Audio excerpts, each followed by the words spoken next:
You are live. All right, here we go. Welcome to Thursday morning. I'm pumped. I'm not always pumped, but today I'm pumped up. Hope yesterday was great.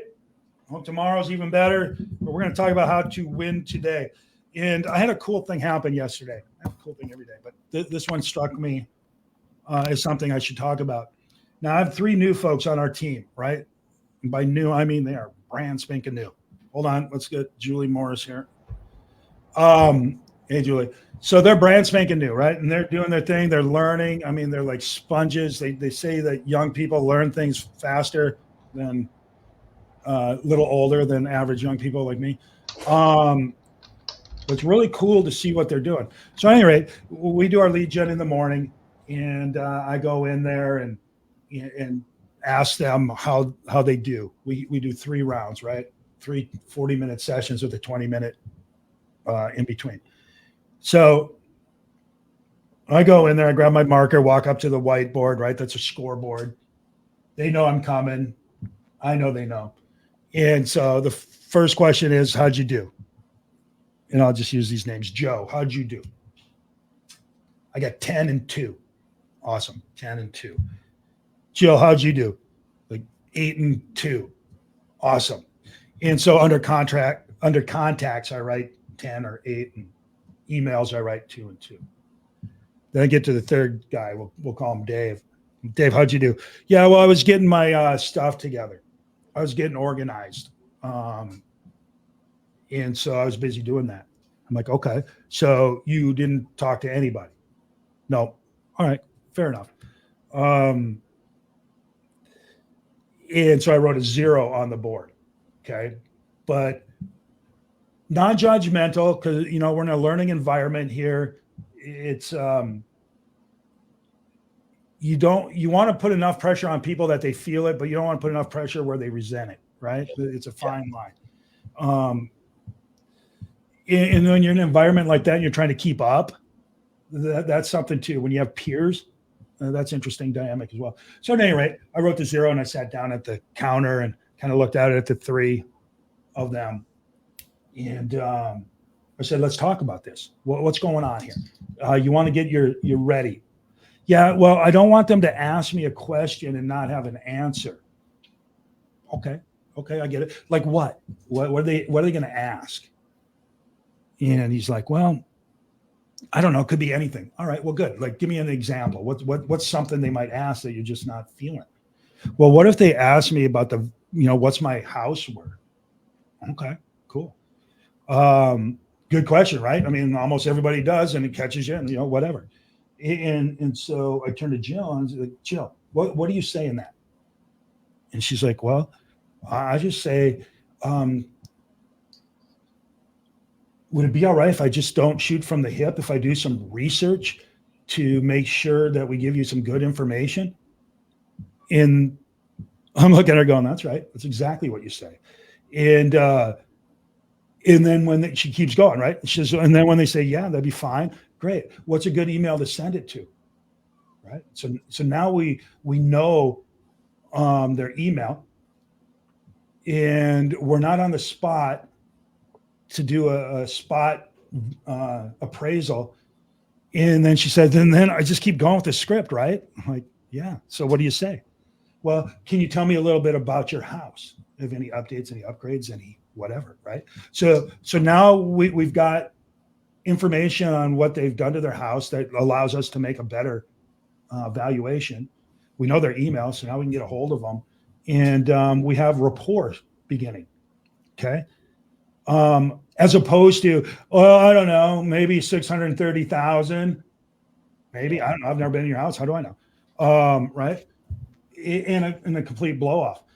And so then I turned to the other guy and said, does that sound right? That's what the script is. That's what I say. And I said, all right, that's good. I mean, it's amazing how good these people are already. It's amazing. It's exciting to think about how good they're going to be. John, can I interject here? Because you really did a pro move, and I don't want people to miss this. And you should be a pro by now, right? In some cases. You put a 0 on the board without judgment, but you put it on there. Instead of glossing over it, it's important to be held account for that and to see that and then guide through it. And some people would have skipped over it. That's a pro move to say, it's a number. We got to address it. Well done. Thanks. So here's the thing. Let me back up a step. When they said that, what if they ask me what my place is worth? I asked the other two, right? Because they've already learned this lesson. It's a lesson we all have to learn. So I said, what do you, here's what I asked. When somebody asks you what their place is worth, how often do you tell them? And they both said, like in a choir chorus, never. You don't tell them, right? Because you can't. And then I asked why. Well, because you can't. You don't know what's going on. There's not enough info. It's an unknown. You don't know, have they done any updates, any upgrades? Is there some weirdness going on? You don't know their motivation, because that impacts how much their place is worth. If they have to sell tomorrow, it's not worth as much. If they have time to wait, it's worth more. All those kinds of things come into play. And there's no way, if you're being a professional, you can answer those questions without further information. So would it be all right if I do some research rather than shoot from the hip? Almost everyone says yes.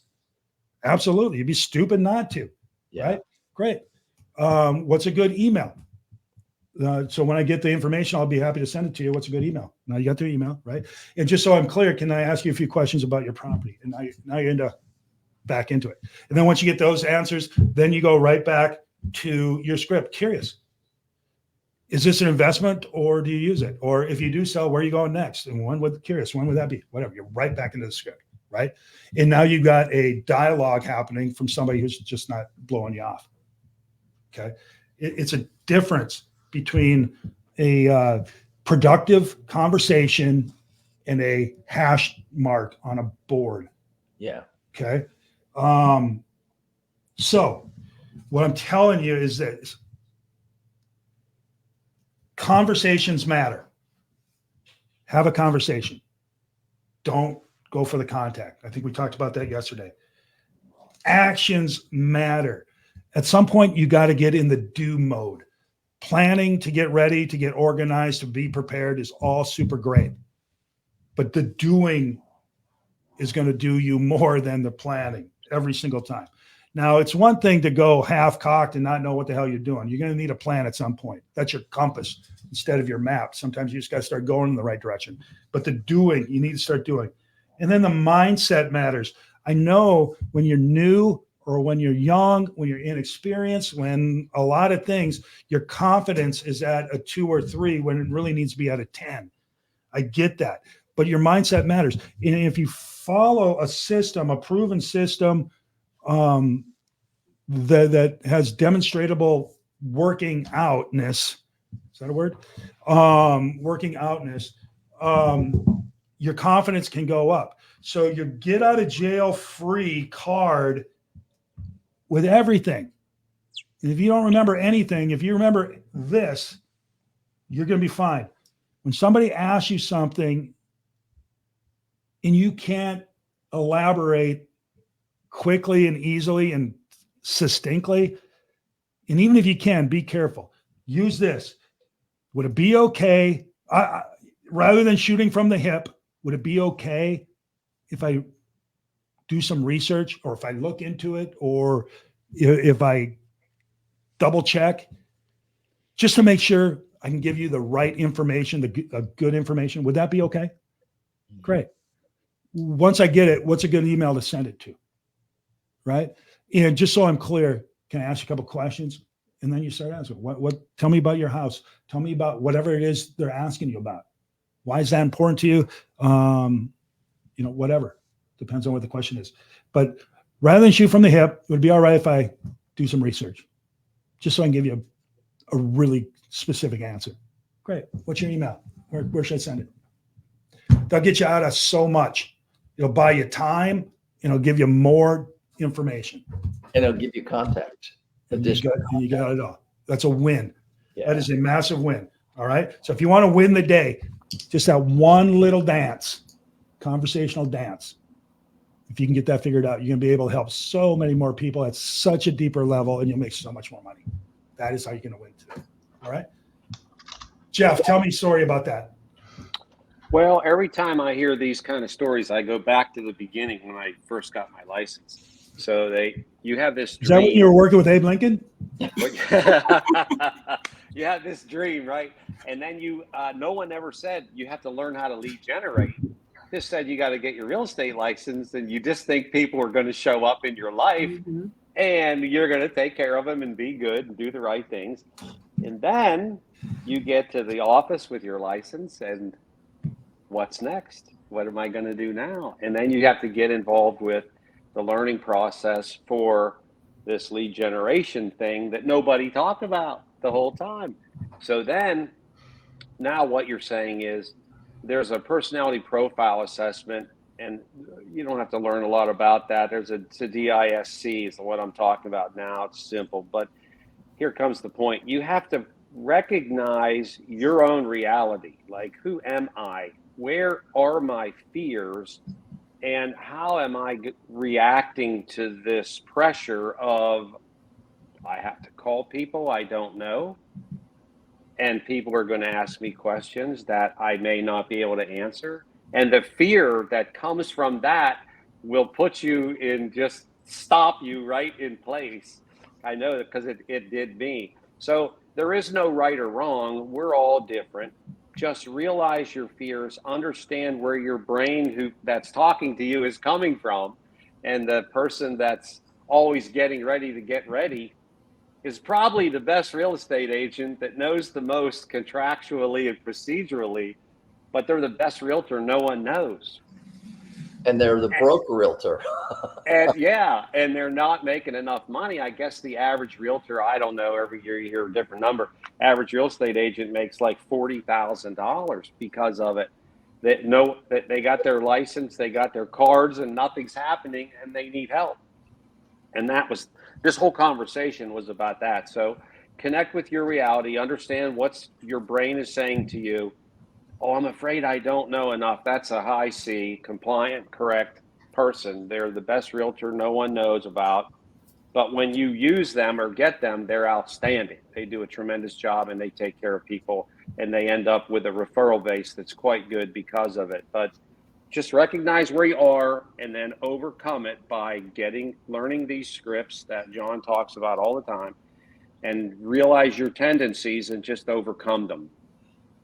There you go. Mark, you got any insight? Well, I tell you what, we've been working on that very thing, the scripts. I'm going to throw it to Destiny, because she took one of those aspects and turned it into a meeting yesterday with the seller. I'm just going to step back, and this is constructive. Yeah, we've got a new script that we're working with. Mark is launching a new CRM with our team, and we pulled from your book, John, and just said, hey, if you did receive an offer, even if it was off market, where would you go?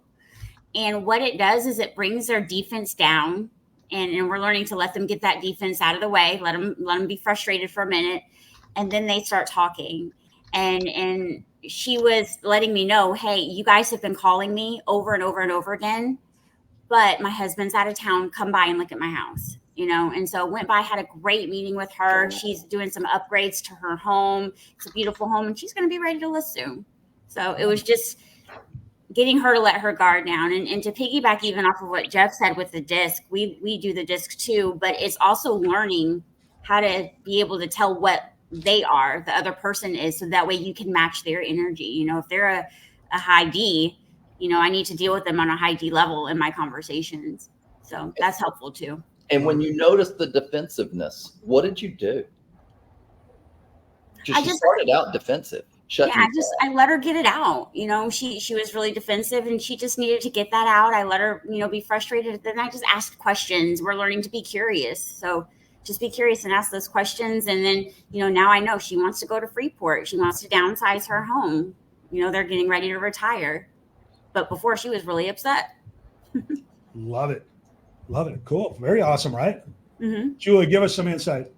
Well, I agree that it's especially when you're brand new, whether you're brand new or 40 years in, a lot of people have call reluctance. A lot of people are reluctant to pick up the phone. They don't like to do it. They are fearful that they don't have answers. The reality is we all don't have answers. So learning to say, is it okay if I do some research so I give you accurate info? The other thing is, I always recommend learning to say, I don't know, because the reality is, John and I and Jeff and Mark being in this many, many years, frequently don't know. And to shoot from the hip is going to damage our credibility. The other thing I would say is a great place to practice is open houses. So learn to say, I don't know, do open houses, fail fast, get up, fail fast, get up, and get comfortable with making calls and using scripts, because you'll learn that saying, I don't know, or can I do some more research? And you can even say, I have clients right now that I sold them their house 12 years ago, and they called and said, hey, we're thinking about selling. What do you think our house is worth? I'm like, when can I see it? Because reality is, just Zillow and Redfin and all these AI, processes can give you a number. But without being in the house and seeing it, smelling it, seeing what's behind it, seeing how cluttered it is it updated, is it not? Do you have 27 cats? Are you a hoarder? I need to know these things before I can tell you what it's worth. So, I tell you what, my experience in life is the better the practitioner, the less likely they're going to answer almost anything directly. John, I asked Mark Violet, hey, what's the story on this? Depends. Yeah. Right? Yes, your accountant. What's this? Depends. Yes, the lawyer. Ask anybody of any consequence, they're going to tell you, I'm not going to give you an answer because there's too many variables, and what I give you is going to be junk. Now, the new one, the newbie, the inexperienced, the poor will say, by poor, I mean not good, will say, oh, well, here's what you need to do, as if it's a fact. Yeah. Don't do that. Don't fall into that. Because you know what? Most of the time it's a throwaway. What's my place worth? And they're going to say, how in the hell do you even know that? Why would you give me that number? Especially if it doesn't correlate to what they're thinking. Mm-hmm. Then you're just another jackass. John, gets the result. My son-in-law is a pharmacist, heads up the pharmacy for a hospital. You ask him about a drug, he goes, I don't know, but I can find out. And he knows it. I mean, he heads up a whole hospital around that. And he's not going to give you information without research. And he goes, let me research that. That's a consummate professional. Mm-hmm. And, I think another piece that just comes up to mind, I met yesterday with a really highly qualified new agent, past professional skills. I mean, really successful, but that initial thing. And I think it's this block that sometimes professionals come into this career, and they made the comment, they said, oh, I will not do cold calling. I hate being cold called, so I'm not going to make cold calls. And it's like, where's the business going to come from? Where are you going to have all of these conversations? And I think a lot of times it's the block of, you've spent 20 years in an industry where you know a lot of the answers, and then you come in and you're not willing to be strategically humble to say, it depends, or I don't want to shoot from the hip. And you've got to be willing to get back to that place and have the conversations. But if you're not willing to get uncomfortable, you're going to have a tough go in this business. Yeah, it's really cool how it all works. And I know that new people, whether they're young, old, or whatever, just new to something, their confidence is low. And the best way to get confidence is just to say, hey, would it be all right, rather than shooting from the hip, right? Because who's going to, no, shoot from the hip. I don't even care if you hit me. Nobody says that, right? And if they do, you already know what you're working with, right? Yeah. Rather than shooting from the hip, would it be all right if I do some research, if I look into it, if I just dig a little bit on this so I can give you the best answer for you, something like that, right? And I'm going to say, yeah, great. Hey, when I get that answer, I'm going to email it over. What's a good email for you? Just right. And you're off and running. And one thing I want you to take away from this, there's no perfect conversation. You're not going to be perfectly prepared. You're not going to be perfect. Just not going to be. So don't don't get too bogged down in the getting ready to get ready. Mm-hmm. Get ready enough, and then start doing, and then adjust as needed. All right. Mhm. If you can do that, you will win today and more days than you'll ever know. So don't require yourself to be perfect. All right. Just and give yourself that safety valve rather than shoot from the hip. Would it be all right if I do some research? Right. What's a good email? Boom, boom, boom. Anybody else have anything they want to add to that real quick? Any questions anybody have? Okay. It Well, is. then we're not gonna talk anymore about how to win the day. Let's go actually win it. What was that, Mark? You got Mimi's birthday, one of your viewers. Oh, Mimi's got a birthday. Happy birthday, Mimi. Happy birthday. I would sing it, but I have to charge you money. And that's all. Whoops, the viewership just plummeted. I would have to charge you money for my singing, and then you'd have to charge me even more money to shut up. We can't afford you. All right, so let's talking about what we're going to do, and let's actually go do some of what we're doing. All right. See you tomorrow. We got a really good topic tomorrow too. I'm excited about it. See you tomorrow. Bye. Bye. Bye-bye.